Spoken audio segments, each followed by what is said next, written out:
Magandang umaga, Pilipinas. Live mula rito sa Pag-asa DOST, si Harry Bayona para sa Panahon TV Express. Bagaman nakalabas na ng bansa si Bagyong Yolanda, patuloy itong pag-iibayuhin ng hanging amihan na siyang magdudulot ng maalong mga karagatan.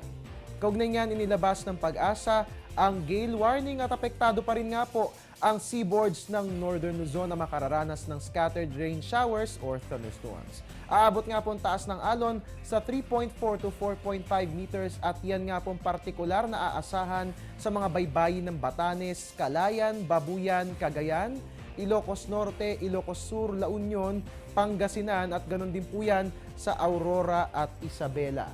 Samantala, sakop din po na nasabing babala ang western seaboard ng Central Luzon na makararanas naman ng isolated rain showers and thunderstorms na magdudulot ng matataas na alon. Aabot nga po yan sa 3.4 to 4.5 meters at yan nga po ang partikular na mararanasan sa mga baybayin ng Zambales at Bataan. Ang lahat ng mga kababayan nating mangingisda ay inaabisuhan na huwag munang pumalaot sa mga nabanggit na baybayin dahil magiging rough to very rough ang lagay ng ating mga karagatan. At yan nga po ang gale warning na inilabas ng Pag-asa. Magbabalik ang Panahon TV Express makalipas ang isang paalala. Teng, ang package. Ma'am, sabi ng Air 21 on the road na. Ano, Teng? Ang package. Ma'am, sabi ng Air 21 na receive na. Okay, very good. Basta padala, sagot ka ng Air 21. May real-time delivery updates via text para worry-free ka. Teng, ang package, napadala mo na? Yes, ma'am, sa Air 21. Sa Air 21, sagot ko, padala mo!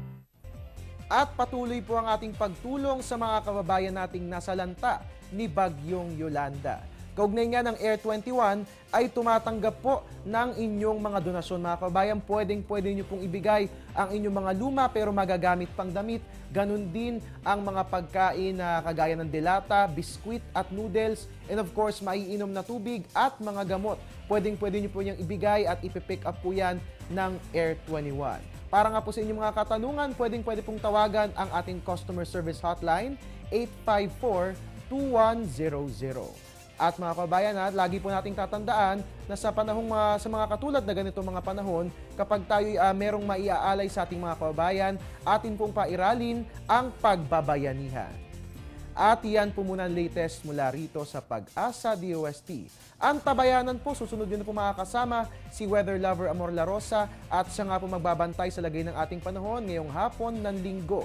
Dito lamang po yan sa Panahon TV Express kung saan walang pinipiling panahon ang pagbibigay impormasyon. Mula noong umaraw man, I'm the man. I'm your weatherman, Harry Bayona, nagpapaalalang tiwala lang. May tamang panahon ang bawat pagkakataon. Diyos maray na aga sa Indogabos.